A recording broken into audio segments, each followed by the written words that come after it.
Bismillah, alhamdulillah, wassalatu wassalamu ala rasulillah, la haula wa la quwata illa billah, amma ba'du. Mohon izin untuk dipaksa menjadi moderator. Yang kami hormati pengasuh Pondok Pesantren Tebu Ireng, yang kami hormati pengurus Pondok Pesantren Tebu Ireng, teman-teman pengurus besar NH Perkasa, para pendekar, saudara-saudara sekalian, para undangan. Alhamdulillah kita mau masuk pada session seminar. Oke, toane kok seminar. Ngomong-ngomongan ngono. Rada gayeng. Kami mempersilahkan kepada teman sekaligus guru dan musuh kami, Bapak Reza Palevi, monggo, dari Palembang. Berikutnya kami mohon naik ke panggung, monggo, Yaji Lukman Hakim dari Jakarta, aslinya Nganjuk.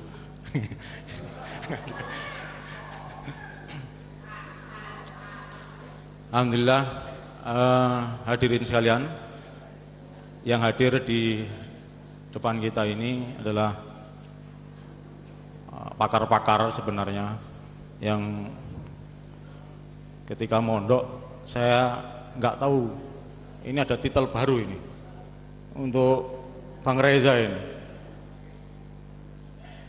Apa itu? Gusti Sultan Cakrabuana Reza Pahlevi.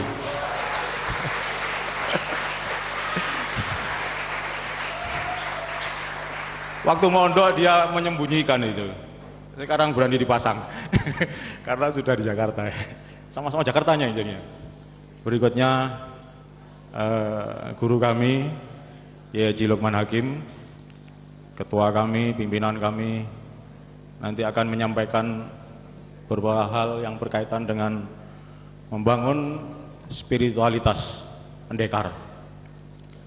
Ini mungkin penting disampaikan karena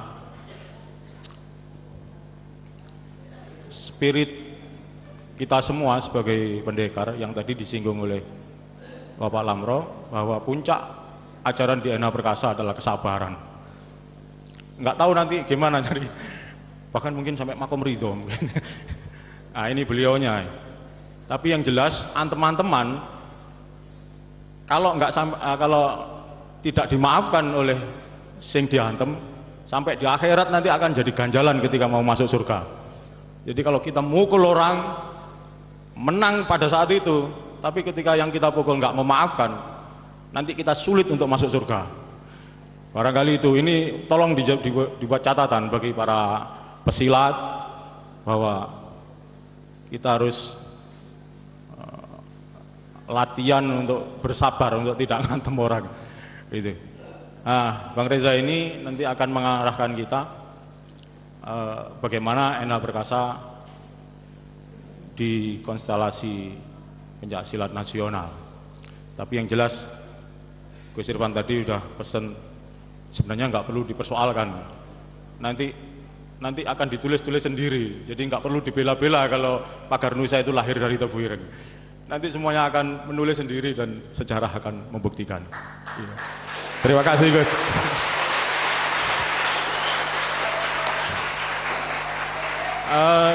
Saya pikir itu, kami persilakan Bang Reza dulu untuk menyampaikan pokok-pokok pikiran. Halo?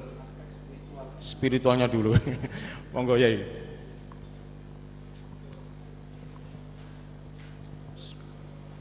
Assalamualaikum warahmatullahi wabarakatuh. Bismillah, alhamdulillah, Allahumma salli ala sayyidina Muhammad wa ala alihi wa sahbihi wa mawalah. Amma ba'd. Yang terhormat Al-Mukarram Bapak Kiai Haji Irfan Yusuf, yang kami hormati, kami sayangi Bapak Lamro, Bapak Dr. Andes Lamro, Bapak, para pengurus NH Perkasa, para Dewan Pendekar, ini Mas Reza, Mas Hamim, dan yang lain, nggak saya sebut namanya. Jadi ketika panitia ngundang saya untuk bicara mengenai spiritualitas pendekar, nah saya sendiri bukan pendekar, gitu. Ini lucu juga, gitu. Suatu ketika ada cerita seorang pendekar Tai Chi Master, ceritanya. Dia datang ikut pengajian, ini pengajian tasawuf. Saya tanya, kenapa Anda mengikuti pengajian tasawuf di tempat saya? Dia bilang, karena saya belum master yang sesungguhnya. Dia bilang, loh, apa hubungannya dengan dunia sufi mengenai Tai Chi ini? Ini cerita tentang Tai Chi ya, maaf. Begini Pak, saya melihat ada sedikit kemiripan dengan dunia sufi. Jadi master Tai Chi itu benar-benar akan menjadi master katanya kalau dia bertarung sudah tidak lagi pakai jurus. Itu baru diangkat jadi master.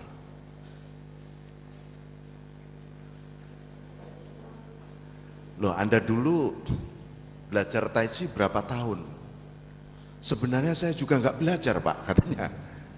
Saya itu ikut di sebuah kelenteng gitu, tempat Tai Chi itu. Saya hanya menjadi tukang pel di situ selama 15 tahun. Ya hanya ngepel aja saya. Tiba-tiba maha gurunya ketika terjadi proses seleksi para pendekar Tai Chi, nggak ada yang lulus, dia yang dipanggil, dia disebut dia yang lulus katanya. Rupanya ketika dia bertarung ya tiba-tiba saya kok bisa ya, saya nggak ngerti, saya juga nggak pernah pakai jurus, katanya begitu. Hanya gara-gara itu dia diangkat menjadi Tai Chi Master kemudian. Nah, dia kepengen mendalami nilai-nilai lebih religius yang berkaitan dengan dunia sufi. Dia hanya melihat barangkali, kata dia, ada hubungannya dengan etika-etika di dalam dunia Tai Chi. Nah, ini ada satu hal yang saya kira kalau spirit NH Perkasa yang dulu hampir-hampir namanya menjadi Nahdlatul Huda, akhirnya menjadi Nurul Huda gitu. Hampir-hampir kayaknya kita kurang ajar kalau pakai Nahdlatul Huda. Kita bentuk Nurul Huda itu di sana, di dekat makomnya Mbah Hasim, listriknya mati, kemudian pakai lilin gitu. Jadi ini butuh nur kita gitu. Teori nur itulah yang harus menjadi spirit bagaimana ada pencerahan terus-menerus sehebat apapun kependekaran yang kita miliki. Ada satu kisah, Sayyidina Ali itu salah satu pendekar Islam terkemuka di zaman Rasulullah SAW. Suatu saat beliau bertempur dan di dalam pertempuran itu akhirnya berhadapan dengan pendekar orang-orang kafir yang sudah banyak membunuh umat Islam ketika itu. Begitu bertarung dengan Sayyidina Ali waktu itu ingin menghujamkan pedangnya ke dada beliau, ke dada si musuh ini. Tapi apa yang terjadi? Si musuh ini meludahi mukanya Sayyidina Ali. Begitu diludahi mukanya, Sayyidina Ali langsung lari membuang pedangnya. Para sahabat protes, wahai Ali, kenapa? Itu sudah banyak membunuh umat Islam dan Anda tinggal menghujamkan saja pedang Anda, hanya gara-gara diludahi Anda kenapa lari? Apa jawab Sayyidina Ali? Saya tidak ingin membunuh musuh Allah itu karena ada sedikit emosi di dalam diri saya. Sebab saya tidak lagi fi sabilillah, tapi fi nafsi sudah. Berarti saya nanti bisa berdosa membunuh dia. Apa jawab para sahabat? Karramallahu wajha Ali. Sejak saat itu Sayyidina Ali sering salah satu kisah ya, kenapa beliau mendapat sesuatu gelar spesial untuk doa itu adalah karramallahu wajah, antara lain itu. Beliau itu salah satu spirit seorang pendekar yang tadi salah satu disebutkan bisa mengendalikan diri, tidak kepingin, maka beliau itu menjadi pendekar yang hebat ketika berperang tanpa emosi beliau. Nah ini yang tentu saja jangan sampai teman-teman kemudian, wah saya juga berlatih Pak, kalau tanpa semangat dan emosi kayaknya nggak keren katanya begitu. Ya harus dibedakan antara semangat dan emotion. Ya, asalnya awal kita itu memang emosi, tetapi emosi itu kalau di dalam dunia spiritual Islam, dunia sufi, itu adalah nafsu paling rendah yang disebut an-nafsul ammarah. Itu memang mengarah kepada tindak negatif. Namun di Al-Quran disebutkan illa ma rahima rabbi, kecuali nafsu itu dirahmati oleh Allah, maka nafsu itu akan mengalami transformasi. Nah, ketika nafsu emosi ini dirahmati oleh Allah, transformasinya berubah menjadi semangat kebajikan, semangat positif tadi. Nah, lalu melakukan transformasi menjadi lawamah, menjadi mulhamah, menjadi mutmainah, radiyah, mardiyah, arifah dan seterusnya kalau di dalam tataran di sana. Ini semua adalah titik bahwa kalau disebutkan Rasulullah menjadi rahmat, maka para pendekar juga harus menjadi rahmat, harus menjadi rahmat betul. Nah, rahmat itu di dalam kepribadian kita akan beraksentuasi menjadi ya perilaku tentu saja. Kalau di dalam secara psikologi keagamaan, nur tadi yang disebut nurul huda ini, nur itu awalnya melimpah kemana? Ke dalam sir kita, rahasia batin paling dalam. Nur itu kemudian memancarkan melalui cerminnya, dipancarkan oleh roh kita. Roh kita memancarkan ke dalam hati kita. Hati kita menumbuhkan akhlak al-a'mal as-sholihah, tergantung hatinya. Kalau hatinya buruk, dipenuhi oleh emotion tadi, maka yang memancar bukan lagi nur, tetapi bara api yang membakar. Dan itu disebut Al-Ghazali dengan al-akhlaq al-madhmumah. Itu gara-gara begitu sebenarnya.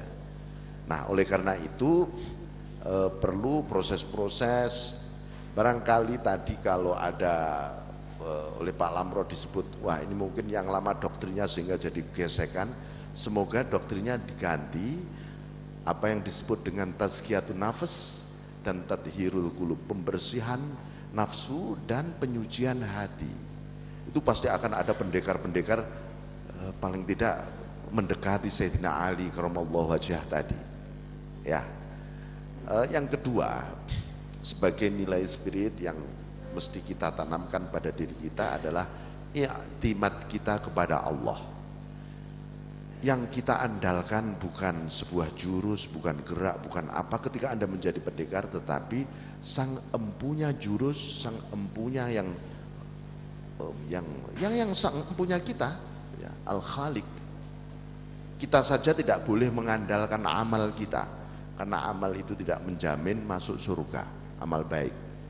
Amal buruk juga tidak membuat kita ke neraka. Nah, ini Karena itu kita mesti iktimat kepada Khaliqul A'mal, sang pencipta amal. Begitu juga di dalam tradisi kependekaran kita, iktimat billah. Ya, iktimat billah. Pada suatu tahap tertentu kita pun juga tidak akan pernah iktimat pada amal, juga tidak pernah iktimat pada ilmu, juga tidak akan pernah iktimat pada karomah, juga tidak pernah iktimat pada prestasi-prestasi spiritual, makomat dan ahwal. Kalau dalam tradisi itu pun tidak boleh dijadikan iktimat. Oleh karena itu, kalau orang menanamkan iktimat billah sebagai spirit, maka ketika dia belajar atau ketika dia sudah diwisuda jadi pendekar, minimal ada 3 kata yang akan dia pegang. 1 minallah, 2 billah, 3 lillah. Nah, ini nilai yang mesti kita jadikan pegangan, bahwa seluruh kemampuan Anda bela diri itu sesungguhnya ya minallah. Ketika Anda bergerak ini ya bersama Allah. Untuk apa saya melakukan ini? Lillahi ta'ala. Nah, ini spirit yang mesti Anda pegang. Karena apa? Kalau tanpa itu, mungkin tadi yang digambarkan oleh Pak Lamro, wah, orang muncul egoisme, aku. Ya, aku itu sumber segala konflik, itu aku. Karena itu saya sering menyampaikan ada 2 tragedi aku di dalam Al-Quran.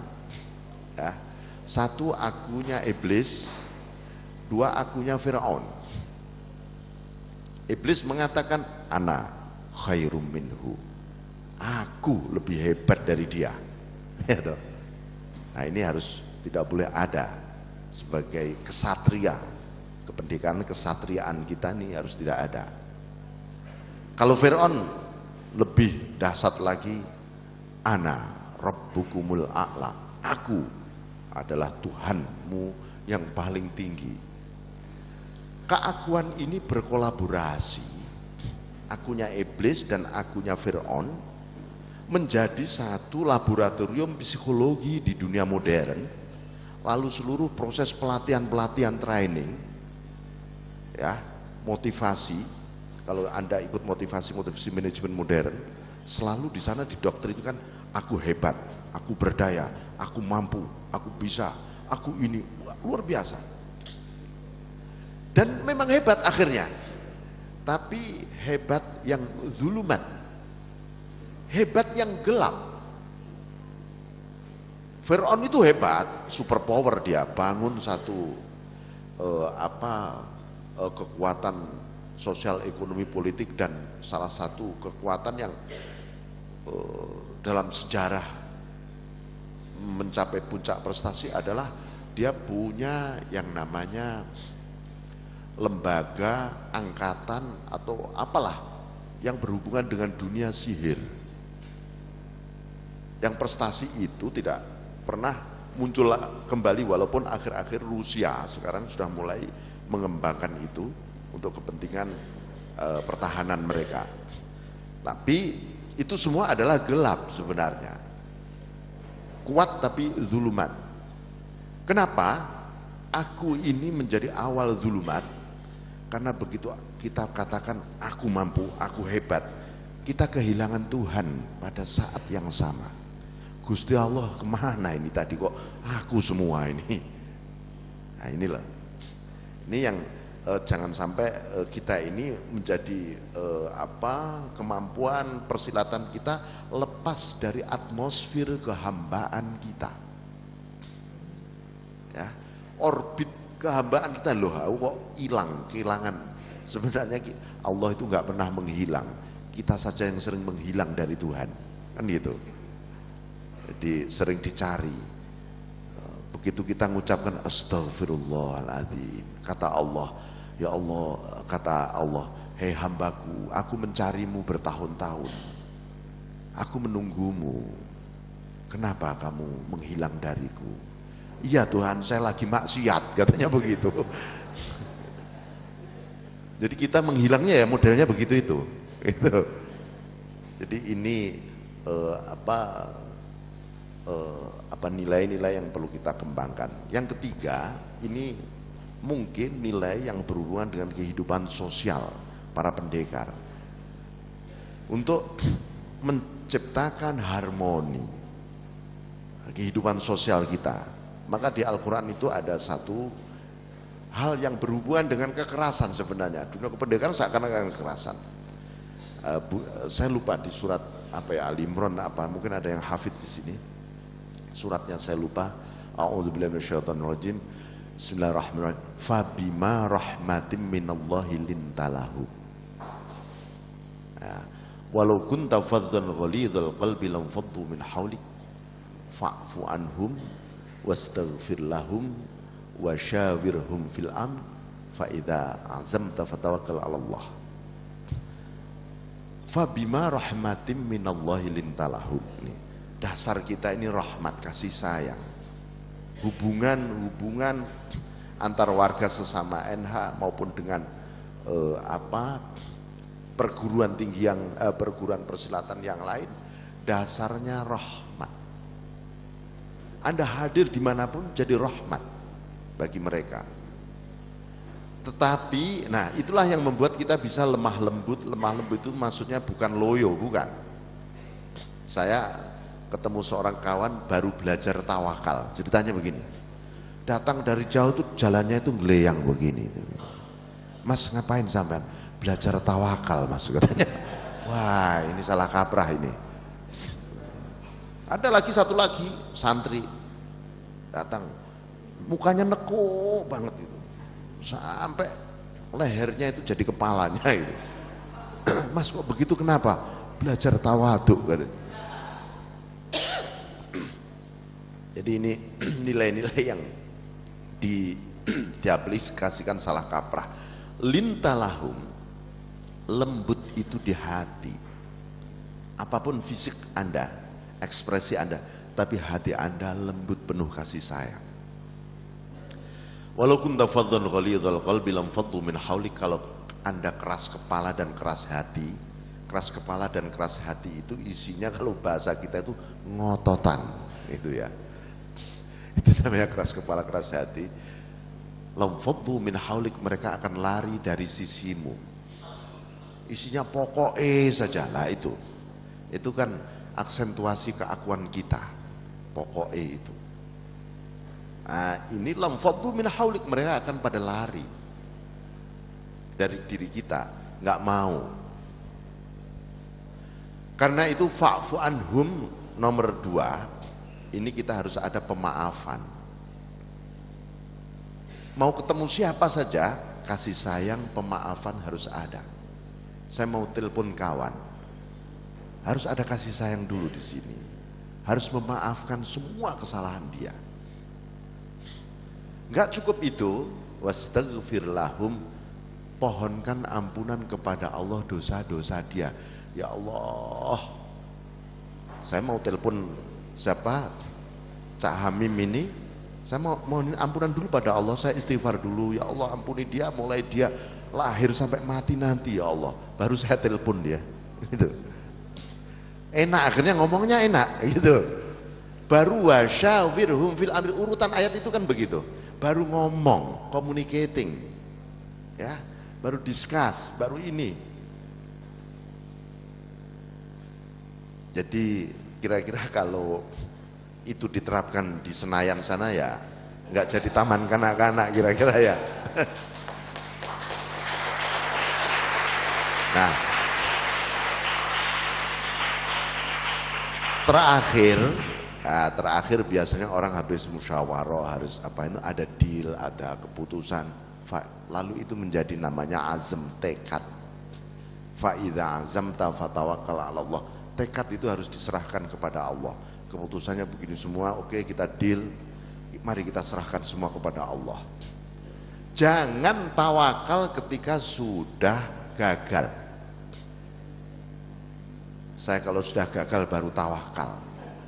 Itu yang tawakal sebenarnya hawa nafsu kita, bukan hati kita. Ya, makanya Azm itu niat saja belum, apalagi action, belum. Azm itu sebelum niat, tekad itu sebelum niat. Itu sudah kita membiasakan menyerahkan diri apa yang kita tekadkan ini kepada Allah. Supaya apa? Supaya ketika kita melaksanakan perjuangan, ikhtiar dan seterusnya enteng. Yang membuat berat itu ketika hati kita ikut.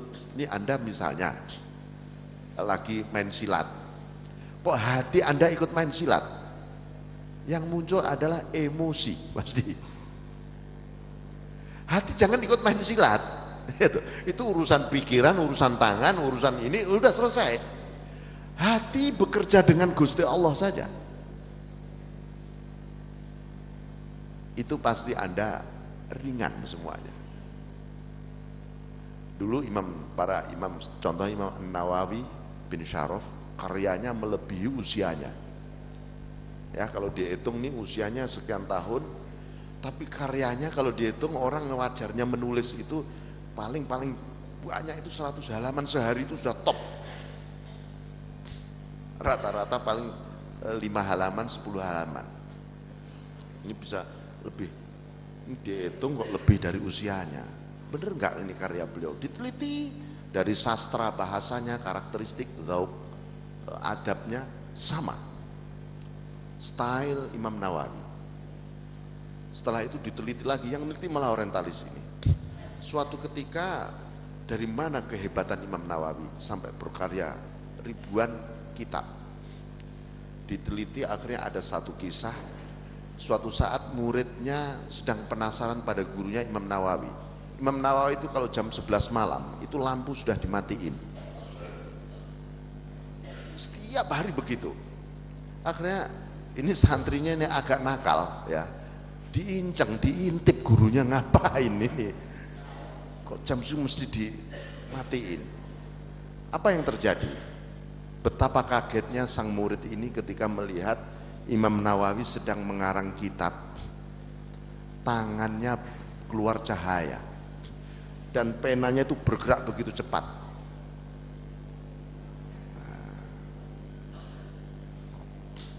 Ada 2 ulama yang seperti itu, satu Imam Rafi'i. Kalau Imam Rafi'i itu yang keluar cahayanya penanya, bukan tangannya. Makanya para kiai kita ketika Basul Masail, kalau Imam Rafi'i dan Imam Nawawi pendapatnya bertentangan, mana yang untuk ditarjih ini mana yang lebih diunggulkan? Para kiai memilih pendapat Imam Nawawi katanya. Loh, kenapa? Ini sama-sama hebatnya, sama-sama muktabarnya. Alasannya sederhana, ketika ngarang Imam Nawawi yang bercahaya tangannya, Imam Rafi'i penanya. Tangan ini lebih dekat dengan hati katanya daripada pena gitu. Nah, itu sekilas bahwa nur itu biarlah melimpah di hati, dia akan mencerahi pikiran, mencerahi gerak-gerik kita, dan itu bagian dari sebuah peradaban yang disebut oleh Nabi peradaban al-munawwarah. Maka beliau membangun city atau kota yang disebut kota yang bercahaya. Ini Al-Madinah Al-Munawwarah. Kemudian Bapak sekalian, hal-hal lain barangkali yang menjadi kita mengikuti tradisi para ulama, khususnya para ulama NU, ketika apa yang menjadi standar etika para ulama NU, ya itu juga akan harus minimal juga harus menjadi standar kita. Apa salah satu etik nilai yang dipegang oleh para kiai sepuh dulu? Yaitu kata nahdoh, yang artinya bangkit, yang mendapatkan inspirasi dari hikmahnya Ibnu Athaillah As-Sakandari di dalam kitab Al-Hikam. La tashab man la yunhiduka haluhu wa la yadulluka ilallahi maqaluh. Janganlah engkau berguru, bersahabat, bergabung kepada orang yang tidak membangkitkan, nah ini nahdoh ini, membangkitkan jiwa akhlak dan ucapannya menuju kepada Allah. Itu kan yang menjadi standar. Kira-kira dunia NU itu naik turunnya juga kayak begitu. Kira-kira kalau sudah ada satu wilayah, kultur, peradaban, tokoh-tokoh yang tidak ngajak menuju kepada Allah, mengalami surut biasanya. Nah ini harus menjadi spirit kita juga. Nawaitu Anda menjadi pendekar itu dalam rangka ngajak para warga Nurul Huda Perkasa ini menuju kepada Allah. Haluhu wa maqalu. Ya, bukan sebaliknya misalnya begini. Banyak lambang-lambang bendera-bendera yang atas nama Allah, tapi ujung-ujungnya dunia. Nah, ini menghina Allah namanya. Jangan sampai seperti itu ya. Jangan kita mengibarkan bendera atas nama Tuhan tapi ujungnya kepentingan duniawi. Wah, ini sadis. Itu sadis. Ya. Jadi jangan sampai ke sana. Boleh Anda ngomong dunia persilatan dulu ini, tapi ujungnya sebenarnya Allah. Malah itu mulia malah. Nah, itu hadirku jadi rahmat ternyata. Kan itu. Saya kira demikian, nanti mungkin akan ditambah oleh Bang Reza. Selebihnya nanti saya juga tidak sampai pada, saya tadi sudah minta izin pada panitia, saya paling sampai jam 12. Saya kira demikian Mas Hamim sebagai penghantar. Demikian audien atau apresiator yang kami hormati. Tolong nanti siapkan pertanyaan yang kiranya nggak paham, sampai nanti paham. Bapak Ibu sekalian, berikutnya Bang Reza Pahlavi yang tadi disebutkan oleh Pak Lamro sebagai ketua panitia pendekar-pendekar diundang ke Tebu Ireng. Jadi memang ada dua ketua. Ketua organizing komitenya saya, steering komitenya ketuanya Bang Reza. Jadi yang mengendalikan di forum, nah ini orangnya. Gitu. Saya hanya menyiapkan konsumsi apa itu bagian saya. Terima kasih, monggo.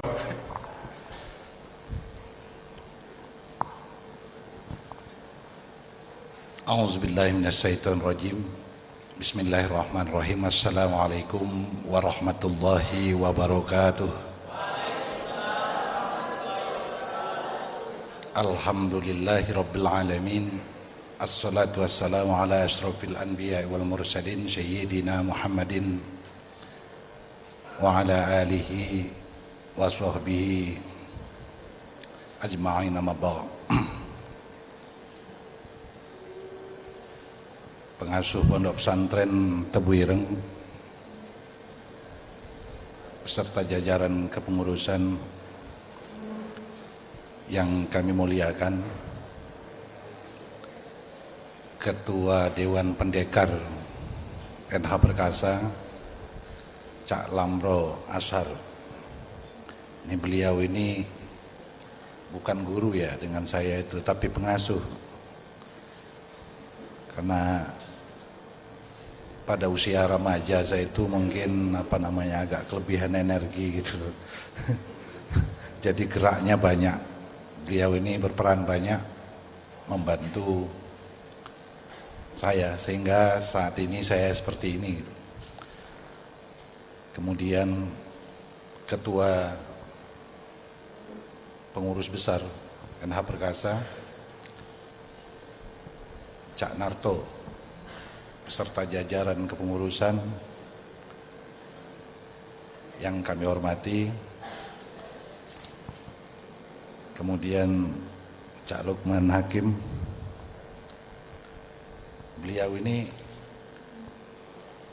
saya merasa bahwa kenal beliau ini mulai tahun 84-an ya Cak, 84, 83, 84. Usia saya waktu itu masih sekitar 17-18 gitu loh tahun. Kalau ketemu beliau ini, jadi ada beberapa tokoh di Tebu Ireng ini yang di mata saya istimewa. Ada Cak Ilyas Sirot, saya nggak tahu kabarnya sampai sekarang.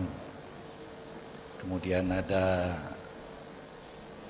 Yai Musta'in Syafi'i, ya termasuk beliau ini tokoh yang tidak mungkin dilupakan. Beliau dulu menekuni majalah jadi redaktur majalah Tebu Ireng yang kami cintai dan hormati, dan mohon doanya Yai, mudah-mudahan kita ini termasuk yang beruntung hidup sebentar di dunia ini. Kemudian moderator Adinda Hamim, beliau ini benar tadi, saya baru ingat kalau saya itu ketua steering committee, kemudian beliau ini organizing committee. Acara kita ada 2 waktu itu, musyawarah pendekar sekaligus seleksi pencak silat, ya, seleksi tempatnya di Cukir nggak salah. Ya. Masih banyak teman-teman yang betulan tidak hadir saat ini. Kemudian mana Adik Zainul Panani? Iya, itu masih kecil waktu itu. Ada Yai Aziz juga yang aktif, jadi masih SMP sanawiyah. Rombongan itu alhamdulillah ya, pengaruhnya bagus juga. PD orangnya kan rata-rata kayak gitu, kita alumni dari NH Perkasa ini.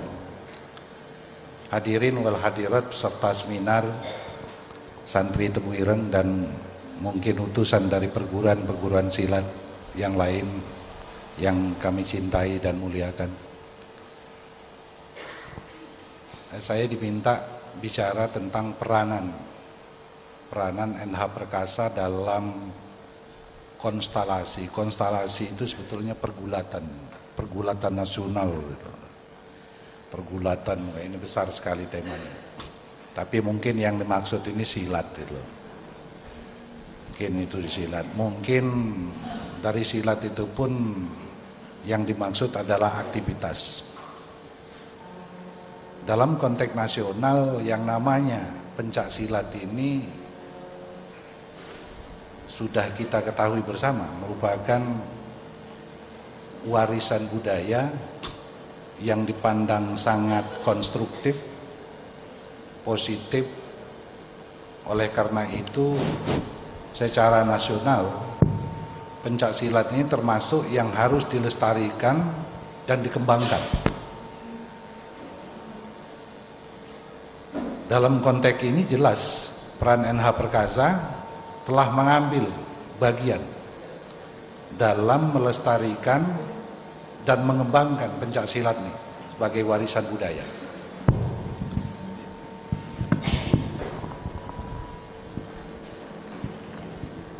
Kemudian yang kedua, pencak silat ini sebetulnya merupakan sarana,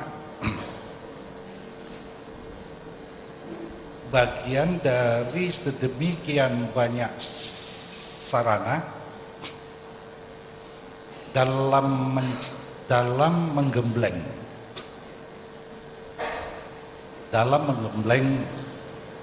warga bangsa ini untuk menjadi pribadi-pribadi yang seperti digambarkan oleh Cak Lukman tadi, imannya mendalam, takwanya tingkat tinggi, memiliki akhlak mulia, kemudian memiliki rasa percaya diri. Rasa percaya diri ini sebetulnya pangkalnya kalau nggak salah ya Cak Lukman, diawali dengan kenal diri ya, memahami diri.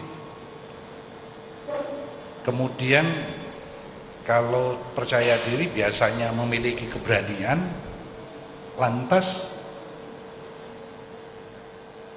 memiliki daya kreasi dan inovasi. Kemudian memiliki kesetiakawanan. Jadi tidak heran kalau di NH Perkasa ini hubungan antara pesilat sudah sekian tahun itu ya tetap silaturahimnya tetap nyambung. Ya. Memiliki loyalitas dan dedikasi.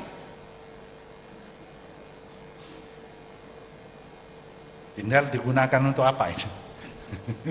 Tinggal digunakan untuk apa? Ya dalam konteks nasional memiliki patriotisme, nasionalisme untuk memperkokoh dan memperkuat kehidupan bermasyarakat, berbangsa dan bernegara ini. Nah ini dijalani oleh NH Perkasa. Peran ini dijalani dengan melatih kader. Sampai sekarang sudah berumur 33 tahun. Alhamdulillah, selamat ulang tahun. Kita tidak tahu ini Cak Lamro. Kalau setiap ulang tahun itu artinya jatah umur kita ini dikurangi. Jadi sudah 33 tahun jatah hidupnya NH Perkasa dikurangi. Kita nggak tahu ini berapa jatahnya dari Tuhan. Ya. Mudah-mudahan sisanya ini terus diisi dengan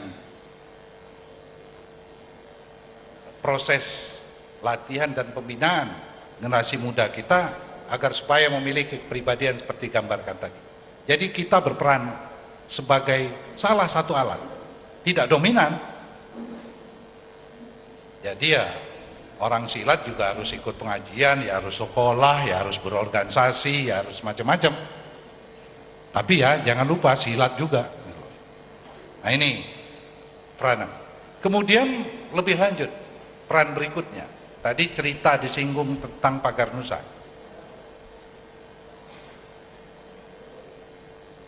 Alhamdulillah karena usia masih muda saat itu, kita ingat apa sih yang melatar belakangi kita ngundangi para pendekar. Semula kita rencanakan nasional, akhirnya karena keterbatasan kita ngundangi pendekar Nahdlatul Ulama se-Jawa Timur waktu itu. Apa sebetulnya yang melatar belakang? Sebagian tadi sudah disinggung oleh Cak Lamro. Banyak sekali perguruan yang ngakunya NU,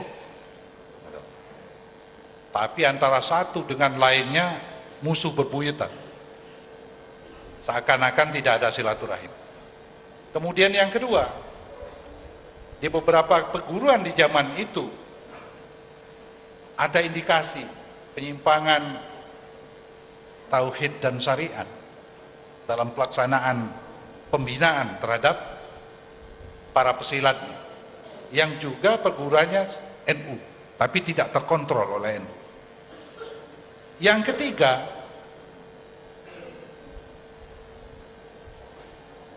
kita membutuhkan sebuah sarana